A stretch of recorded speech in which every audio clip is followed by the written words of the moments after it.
मूल मंत्र यही है कि जिसकी जितनी आबादी उसकी उतनी हिस्सेदारी। 15% मुसलमान है देश में। अगर 15% मुसलमानों का 543 लोगों का लोकसभा है, वहां अगर 80 की हिस्सेदारी होती है, अगर 50-60 भी वहां पर मौजूद हो जाते तो किसी के बाप की मजाल बाबरी मस्जिद को तोड़ने की नहीं होती।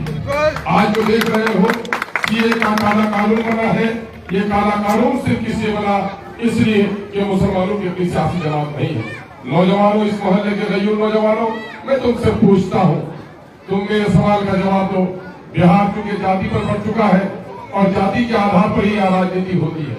बताओ तुम, बिहार में यादव का नेता कौन है? बताओ कि पासवान का नेता कौन है? मल्ला का नेता कौन है? लेकिन अगर तुम बैरिस्टर असदुद्दीन अवैसी को, एमआईएम को छोड़ दो तो बताओ तुम्हारा नेता कौन? कोई नहीं। तुम्हारा नेता होना चाहिए कि नहीं होना चाहिए? होना चाहिए।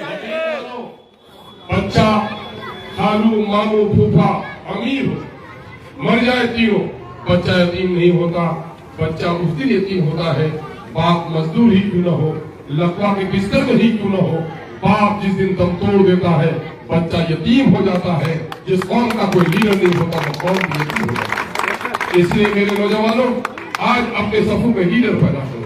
मेरी बहनें और बेटियां, बुरा न मानना, तुम एक औरत की शादी के, लड़की के शादी के 10 साल 12 साल हो जाते, औरत की का सबसे बड़ा जेवर उसकी औलाद है। जब उसे अपनी औलाद नहीं होती तो अड़ोसन और पड़ोसन के बच्चे को गोद में लेती। मांगने वाली औरत जो मिस्किन होती है उसके औलाद को गोद में लेती है।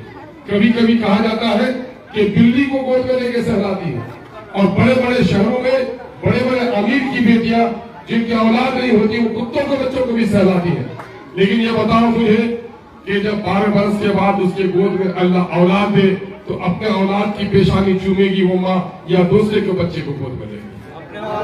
यकीन जानो, इन 70 सालों में तुम्हारी अपनी कोई सियासी जमात नहीं थी। तुमने राजद को वोट दिया तो लालू को वोट दिया, तुमने कांग्रेस को वोट दिया तो सोनिया को वोट दिया, तुम